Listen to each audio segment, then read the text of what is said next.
ये परिकल्पना और परिदृश्य जो आप देख पा रहे हैं मेरे पीछे और बगल में, ये दिव्य और भव्य नगरी अयोध्या का है।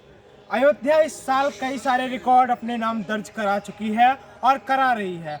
उसी क्रम में एक और भव्य और दिव्य रिकॉर्ड 300 फीट के परिधि में बना एक दीपक है जो कि आकर्षण का प्रतीक बन चुका है। विश्व स्तर का यह सबसे भव्य और दिव्य दीपक जो कि आप मेरे पीछे अयोध्या से देख पा रहे होंगे, यह परिकल्पना प्रभु श्री राम के त्रेता युग में 14 साल बाद और इस युग में कलयुग में 550 साल बाद आने के उपलक्ष्य में ये खुशी का माहौल जिस तरह से अयोध्या में दिख रहा है उसकी परिकल्पना है। यह दिव्य और भव्य दीपक आपको अंधकार से दूर उजाले की तरफ ले जाएगा। प्रभु श्री राम के आगमन से हम सब प्रसन्न हैं और अयोध्या वासी भी प्रसन्न हैं।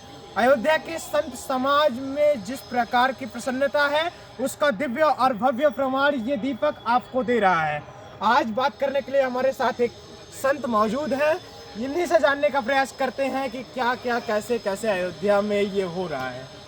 अयोध्या, इसका नाम ही सुनने पर मन के अंदर एक ऐसा उमंग, एक ऐसा साहस समा जाता है।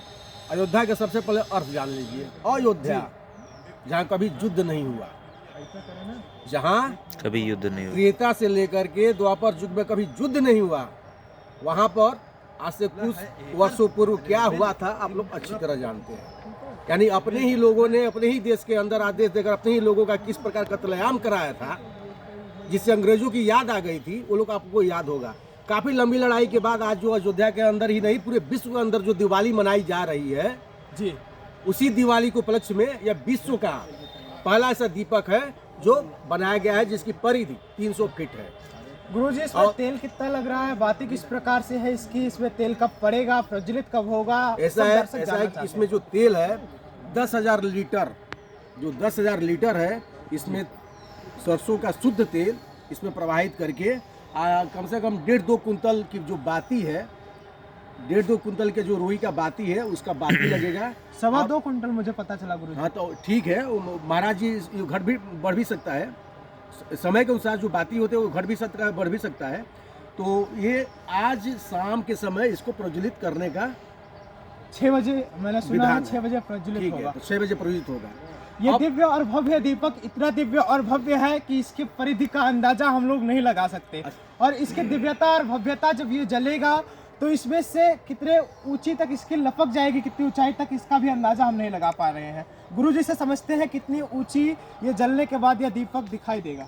ऐसा है, शाम को जब आएंगे तो अपनी आंखों से पहले देखिएगा, उसका लंबाई चौड़ाई नाप लीजिएगा, ऊंचाई हाइट नाप लीजिएगा, खुद पता चल जाएगा। मैं क्या बताऊं अभी से, क्या मैं बताऊं, जब वो कार्य होगा आप स्वयं रहेंगे, उसका वीडियो बना लीजिएगा, नाप कर देख लीजिएगा। जी गुरुजी, एक बात और मैं बताता हूँ साहब।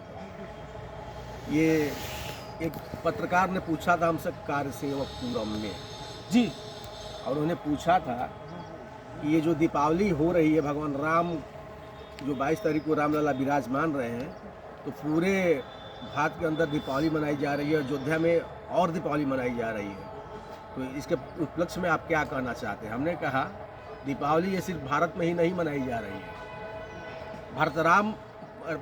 राजा राम जिस समय आए थे 14 बरस वनवास काट करके, उस समय अयोध्या के अंदर दीपावली मनाई गई थी। और अयोध्या का साम्राज्य जहाँ तक था उस समय सिर्फ उतने ही क्षेत्र में दीपावली मनाई गई थी। और इस बार की जो दीपावली है पूरे विश्व में मनाई जा रही है, क्योंकि पूरे विश्व इसका साथ दे रहा है। पूरे विश्व में भारत के लोग जो है अपना ध्वजा पताका फहरा चुके हैं। और सनातन धर्म की जो जीत हुई है, सनातन संस्कृति सभ्यता की जो जीत हुई है, वही सनातन संस्कृति और सभ्यता पूरे विश्व में जो भारत के लोग फैले हुए हैं वो पूरे विश्व में इसको मनाया जा रहा है। चाहे